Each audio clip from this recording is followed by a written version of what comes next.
Él alabaré, solo a Él exaltaré. Hoy vamos a reflexionar sobre este salmo que es considerado como un salmo mesiánico. En el título que nos presenta aquí, como casi siempre, a veces tratamos de identificar lo que dicen aquellas palabritas. Hay de repente algunas palabritas hebreas que se ponen en el inicio del salmo, como en este caso, dice sobre Ajelet Sahar. No hay una observación especial sobre el por qué se menciona ese término, pero el término significa la cierva o la gacela de la aurora.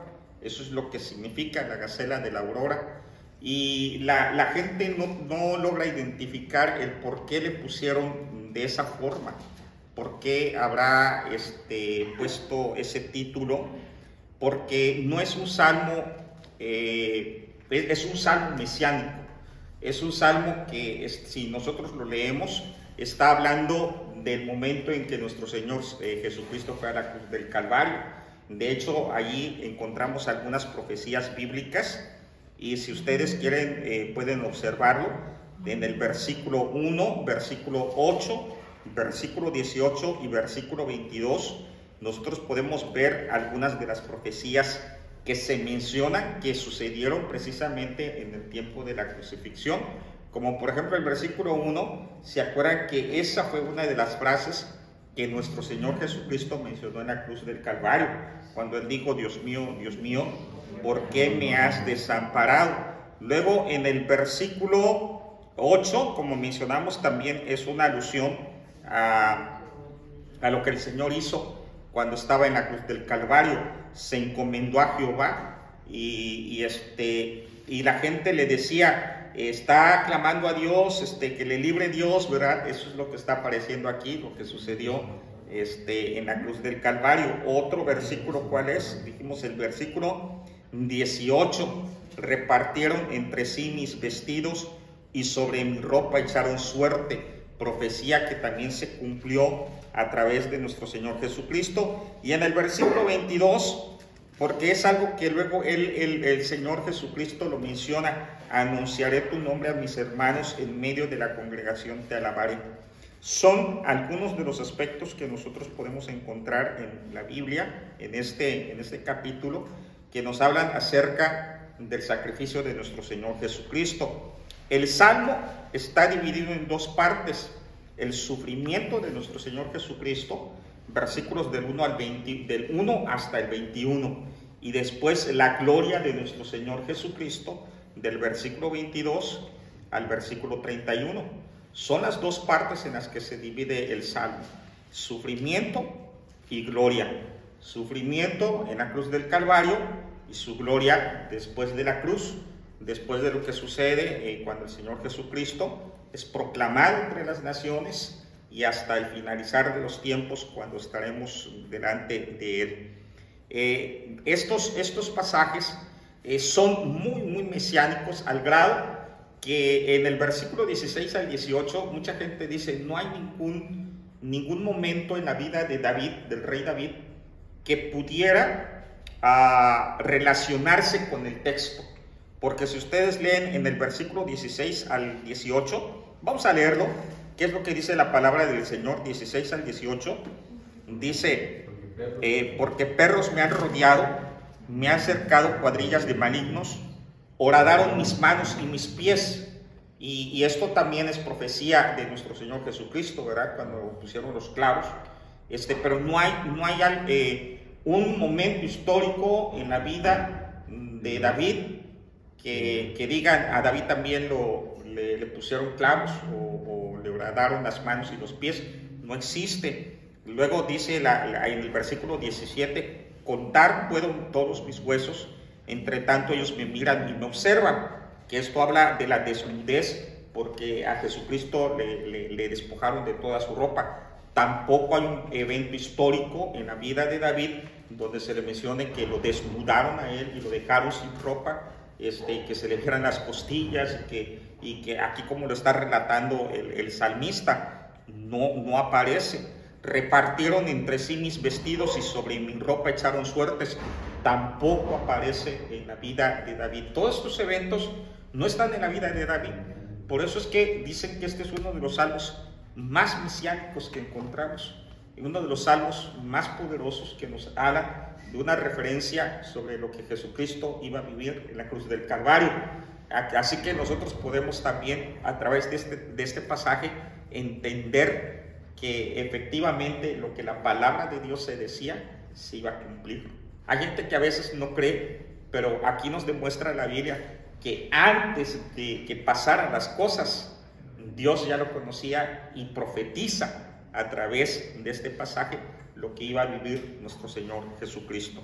Ahora, como mencioné, el texto cómo está dividido, hermanos. ¿Alguien se acuerda cómo lo dividimos? Sufrimiento y gloria. Bueno, también nosotros a veces pasamos en nuestra vida momentos de sufrimiento. ¿Cuántos han sufrido en su vida en alguna ocasión? Alguien dice, yo nunca he sufrido en mi vida. De antes, Manuel, que nunca ha sufrido, ¿verdad? Nunca ha sufrido. Nuestro hermano, siempre, al contrario, dice, diario hay sufrimiento. Y ¿verdad? Todos pasamos, pues, en algún momento de nuestra vida hay sufrimiento. Y puede haber muchas causas, puede ser por salud, puede ser por problemas financieros, puede ser por problemas de relación o en el trabajo o económico, etcétera. Pero a veces hay sufrimiento en la vida del ser humano. Esto es normal, esto es algo que le pasa tanto al que cree en Dios como con el que no cree en Dios. Es algo que le pasa al inconverso y al creyente. No podemos decir que el sufrimiento es propio de aquel que acepta a Cristo como su Señor y Salvador, ya va a sufrir, ¿verdad? O al revés, que cuando alguien acepta a Cristo como su Señor y Salvador, a partir de ese momento su vida va a estar libre completamente de sufrimientos. No es cierto, eso es una gran mentira. Incluso el Señor Jesús dijo, en el mundo tendréis aflicción, pero confiad, yo he vencido al mundo. Y esto nos enseña que también nosotros pasamos por estos momentos de sufrimiento y también vamos a pasar por momentos de gloria. ¿Cuántos han pasado por momentos de gloria, de felicidad, de gozo? ¡Ay! Nos encantan esos momentos, ¿no? Nos encantan esos momentos en que somos, nos sentimos los más triunfantes del mundo, nos sentimos los cristianos superpoderosos, ¿no? ¡Ay! En Cristo, todo lo puedo en Cristo que me fortalece, y gloria al Señor. Bueno, el Salmo nos enseña qué hacer en el sufrimiento y qué hacer cuando vivimos gloria. Fíjense bien, nos enseña qué hacer en el sufrimiento y qué hacer cuando vivimos también de glorias. Así que el tema es sufrimiento y gloria. Cuando nosotros estemos pasando por el sufrimiento, tenemos que seguir el ejemplo de nuestro Señor Jesús. Versículo 8. ¿Qué fue lo que hizo Jesús? Encomendarse a Jehová. Se encomendó a Jehová. ¿Qué tenemos que hacer nosotros cuando estamos pasando por un momento difícil? Encomendarnos a nuestro Dios. Orar a Dios, platicar con Dios, exponerles nuestras necesidades, nuestras súplicas. Aún incluso el salmista dice en el versículo 10 que desde el vientre de su madre, desde ahí, dice, desde el vientre de mi madre, tú eres mi Dios. O sea, imagínense, el salmista comprendía que desde antes de nacer, él ya estaba encomendado a Dios. Yo no sé cuántos de los que están aquí, antes que sus hijos o sus nietos nacieran, los encomendaron a Dios. Señor, te lo entrego, son tuyos. Pero bueno, el salmista dice que Dios también lo encomendó a aquellos que vienen de una familia cristiana, que nacieron, algunos dicen nacieron en cuna cristiana, ¿no? ¿Por qué? Porque sus papás fueron cristianos. Bueno, es una bendición que desde la niñez, pero cuando nosotros pasamos por los momentos difíciles, tenemos que entender que la única estrategia bíblica que podemos nosotros tener es la oración. No hay más. A veces, hermanos, pareciera ser de que puede ser trillado que estemos diciéndole a la gente que debe de orar, pero no es trillado. Es una necesidad. Es como decirle a alguien, es que tienes que comer. Es una necesidad, ¿verdad? Es una necesidad. Lo mismo en la oración tiene que ser una necesidad en nuestra vida. Por eso en el Salmo nos dice: en ti esperaron nuestros padres, esperaron y tú los libraste. Clamaron a ti y fueron librados.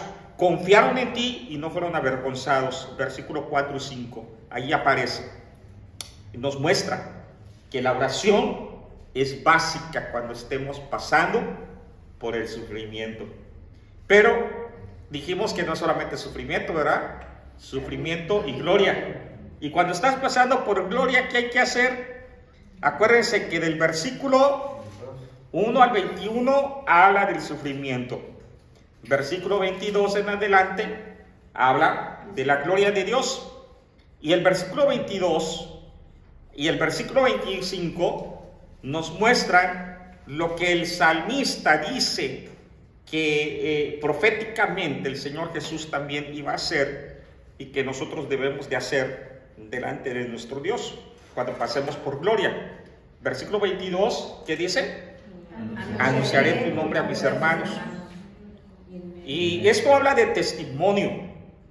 No solamente habla del compromiso de evangelizar. Las 2 semanas pasadas estuvimos escuchando testimonios de lo que el Señor ha hecho y de oraciones contestadas. Cuando uno pasa por gloria, ¿qué tiene que hacer? Dar testimonio, anunciarle a los hermanos. Por eso es que a veces en los domingos o en el culto de oración se les dice: hermanos, ¿alguien tiene alguna gratitud? ¿Alguien tiene algún testimonio? ¿Por qué razón? Porque es una manera en que nosotros estamos anunciándole a nuestros hermanos, a la gente, que Dios es real y que Dios nos sacó de esa situación en la que nosotros nos encontrábamos. Es una manera de poder agradecerle a nuestro Dios. Anunciaré a mis hermanos. Pero no solamente es anunciar.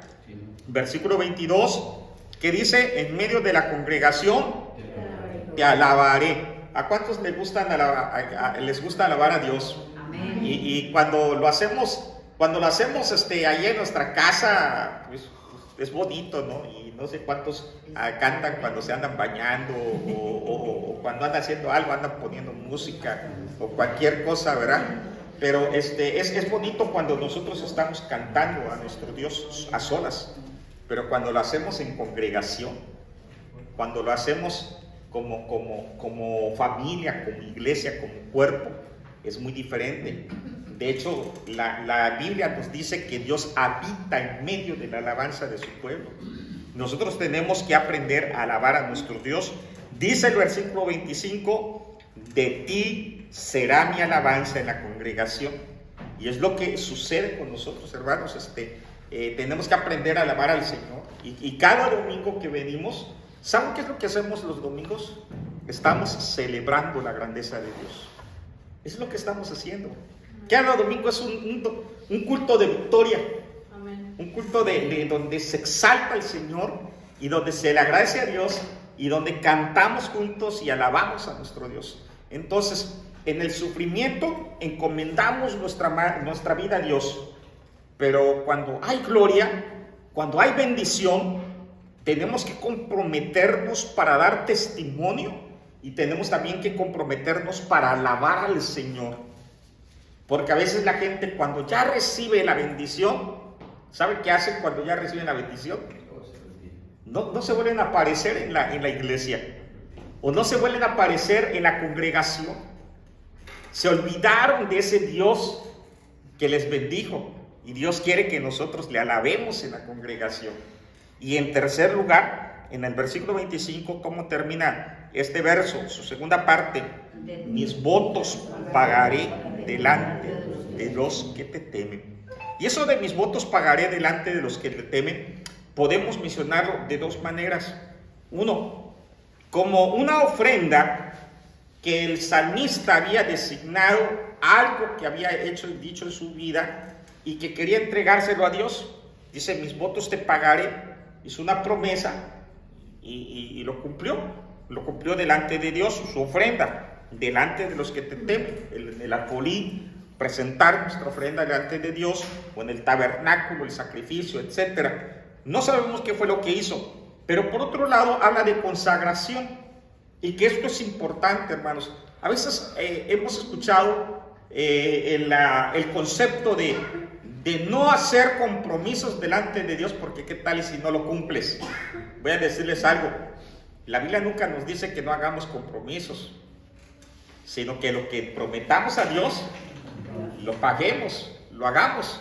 Y aquí lo mismo dice: mis votos pagaré delante de los que te temen, delante de los que le temen, pero y es lo que tenemos que hacer compromisos delante de Dios. Comprométete con Dios, es lo que dice la Biblia. ¿Qué es lo que hay que hacer?